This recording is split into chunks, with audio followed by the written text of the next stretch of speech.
Hi friends, మీకు ఈ video నచ్చితే లైక్ చేయండి, సబ్స్క్రైబ్ చేయండి. వెన్నెల వైష్ణవి వాళ్ళు సోఫాలో కూర్చొని చాలా కబుర్లు చెప్పుకుంటూ మాట్లాడుకుంటూ ఉంటారు.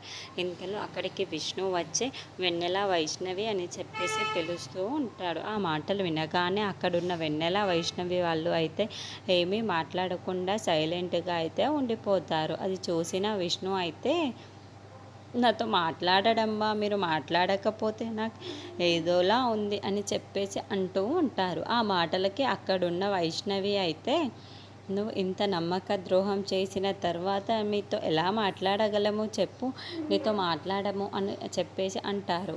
ఇంతలో అక్కడున్న విష్ణు అయితే, ఏంటి అంత పెద్ద పెద్ద మాటలు అంటున్నారు, నేనేం చేశాను చెప్పు, నమ్మక ద్రోహమా అని చెప్పేసి అంటూ ఉంటాడు. ఇంతలో అక్కడున్న వెన్నెల అయితే, మేము చిన్నవాళ్ళము కదా, అందుకే నమ్మక ద్రోహం పేరుతో వదిలేసాము.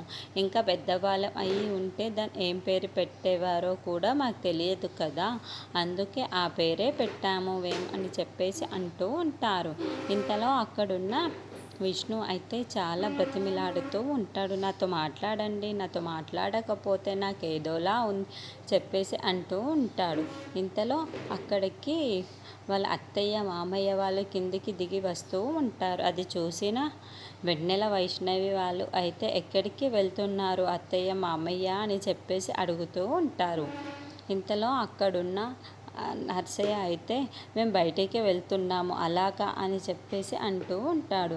ఆ మాటలు వినగానే అక్కడున్న వెన్నెల వైష్ణవి వాళ్ళు అయితే, మేము కూడా మీతో రావచ్చా, మాకు ఇంట్లో మనశ్శాంతి ఉండటం లేదు అని చెప్పేసి విష్ణుని చూసి అంటూ ఉంటారు.